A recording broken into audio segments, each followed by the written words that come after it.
Hello, World Wide Web. Welcome to the Hangin With Web Show. I'm GW Pomichter. Thanks for logging on and tuning in. We are here at the 35th Annual Necronomicon in Tampa, Florida, and we are hanging with David Berger, the author of The Archer's Paradox, coming out 2017. Is that yes, right? Sir. All yes, right. Sir. Thanks for hanging with us, David. How You're you welcome. doing? I'm doing well. How's the con going? A little slow today. A little bit. Slow, yeah. Yeah? Loving the outfit here. Oh, thank you. Yeah? Thank you.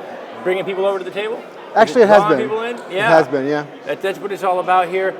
So I'll tell you what, let's start with Archer's Paradox. Give me the book blurb. What people look for online. Well, The Archer's Paradox is the fourth book in a series called Task Force Gaea. And it's basically about four heroes who are reluctantly brought together to undo the workings of the god Zeus, who in the past had destroyed some sacred artifacts, and they had to sort of make things right. And the fourth book will deal with the repercussions of the changes that have happened to their universe and what they have to do to save Apollo, who's one of the Greek gods who's gone mad. Oh, wow. So how long have you been working on the series? When did book one come out? Book one came out in 2012. It was a short story that started in 1985 when I was in high school. Okay. So that took 25 years or so to get out into the world, and then the second and third books took about a year apiece to get out as well. Great. So how are readers responding to the series? Very well, very well. It's not really young adult, but it's geared more toward grown-up readers with a young adult feel because of the mythological and the superhero elements to it. Mm-hmm. Okay, so what drew you to telling that kind of a story? I've been a fan of Greek mythology ever since I was a little kid, started reading, and then comic books, getting into that as well. So I think at the time I was also interested in Star Trek, and the first novel originally had a Star Trek Greek mythology spin, but then I got rid of the outer space elements and grounded it to Earth, which is why it's Task Force Gaea, as in the Earth Mother. So it's just spoke to me. It's a story I've wanted to tell my whole life. Awesome, man. That is fantastic. Now, you said something there that I want to dive into. I'm going to ignore my cards for a minute. I want to dive into that because I think the World Wide Web is going to be curious about that. You had a passion for Greek mythology and the ancient tales, the classic tales, and then on to comic books. Yes. And for many, that might seem like an odd juxtaposition, but it's really not, is it?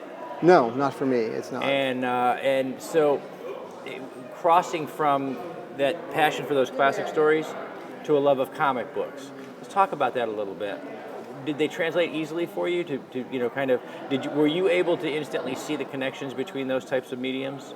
Or was it something that kind of took time and maturity to find? Well, when I was reading the mythology and I learned about the ancient heroes, and then as I was older and appreciated comics more and saw that superheroes were really just a more modern version of the ancient Greek heroes in different ways. And eventually grew into my love of things like Wonder Woman, for example, whose origin story is tied to Greek myth. So those two meshed together for me, and then that just sort of spread into the other heroes, mostly in the DC Comics world, the Superman, Batman. Well, those are I think those have very clear, it's very easy for a young reader in the DC universe to see the amalgamation of our classic heroes in our superheroes. The Marvel universe has that amalgamation, but it's a little more complex and a little more nuanced and a little harder for the young reader to draw those comparisons right away. Right. So, getting started as a writer, what did you find as some of the most daunting challenges that you faced, moving from having worked on that story for so long to now working and saying, this is it, I'm going to publish this and we're going to go? Well, the publishing part was the hardest part. I didn't know what direction to move in. I thought traditional publishing would be the best route, find an agent, find a publisher. But a friend of mine had told me about self-publishing through Amazon. They have a company called CreateSpace where you can upload your materials and then put it out there into the world, and that's worked the best for me for this particular series. It's an amazing thing we are part of right now, a paradigm shift in entertainment of all sorts. In publishing, small press and indie publishing has become more and more prevalent. putting the artist in direct contact with his reader. You don't have to go through the middle stages of agent and publisher and 6 guys in suits to determine if it's good or not. Right. It's you get to give it to the reader. He'll decide, or she'll decide. So, what is there anything in particular that you enjoy most about indie publishing? Well, I think the control over that. I also get to control the beta readers who read the works for me and give me feedback. I don't have to worry about, like you said, the middle people who want to redirect, saying what part of the book doesn't work, what part does work. I let the readers decide that, basically. And the beta reader process, I give them the books, and they're openly honest about this is not working in the book, or this is something you need to flesh out more. And I have enough of them where I get a diverse enough level of feedback that I can retweak as I need to or push forward as I need to. So it works well. Okay, fantastic. Well, we want your readers and fans out there in the world to get a feel for you, because in addition to being an author, you're a guy. So let's get a feel for the guy so that I can go on Amazon, I can see that book, and I go, hey, I know that guy. So if you were a crayon, what color would you be? If I were a crayon, I would probably be purple. Purple. I like it. It's loud and attention-getting and still pretty and subtle. I like that. That's pretty cool. So we want to know, as an adult, we look to Facebook, we want to know what people are talking about. As an adult, have you ever danced in the rain or played in puddles? Yes to both. Yes to both, as an adult. As an adult. Outstanding. You're not living, folks, unless you're doing those things that you did as a kid, as a grown-up. Yes. What household chore do you dislike the most? What household chore? Cleaning the litter box. I'm right there with you, brother. That is, wow, man, I'll tell you what.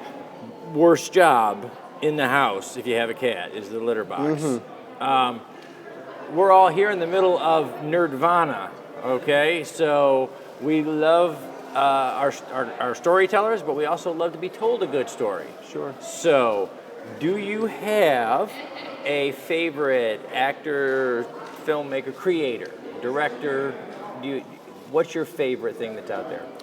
Well, I guess because being a writer, my favorite would be an author. Okay. And the favorite for me has to be Neil Gaiman. Wow, good stuff. Who has put out some tremendous books over the years, and he really taps into a lot of the same ideas that I do, but he does it so much better. Well, we all have to have something that we're aspiring towards. Exactly. That's not bad as it goes. Again, we're here at a convention, so we want to know, who is your favorite all-time starship captain? Catherine Janeway. Catherine Janeway, nice. Wow. We're sensing a theme, just saying. Like those strong female archetypes. I do. I'm sensing that. That's great. In the movie of your life, who plays you? The movie of my life, Kevin Spacey. Kevin Spacey. Kevin, job opportunity. Come on. So, all right, David Berger, the author of Archer's Paradox. Let's one more time. Let's remind them what is Archer's Paradox all about. The Archer's Paradox is the 4th book in the Task Force Gaea series, which is going to highlight what happens when you deal with a god who's gone mad, and how does that repercussion hit the rest of the world, and when gods go mad, that's a bad place to live. Yes, it is. It is. That's not. Nobody wants to move into that neighborhood when the gods have gone mad. So, all right, I'm told back there that they want me to wrap it up. So that was the fastest. I could do this forever. This is better. This is a good conversation. 10 minutes, really? Okay, fine, YouTube. I'll give you 10 minutes. Okay, as we wrap up, let's say special thanks to our partners over at Something Unique Magazine, Famous Faces and Funnies, Space Coast Comics, the Florida Book News, Wordfire Press, and our great friends over at the Historical Miniature Gaming Society South, because they wanted me to have to say something really, really long.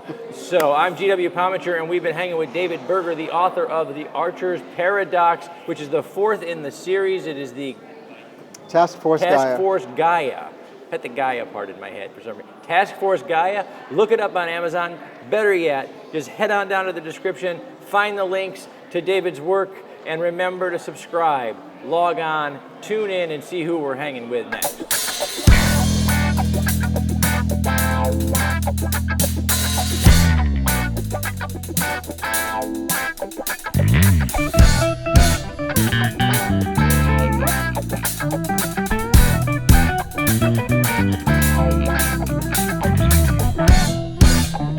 Bye.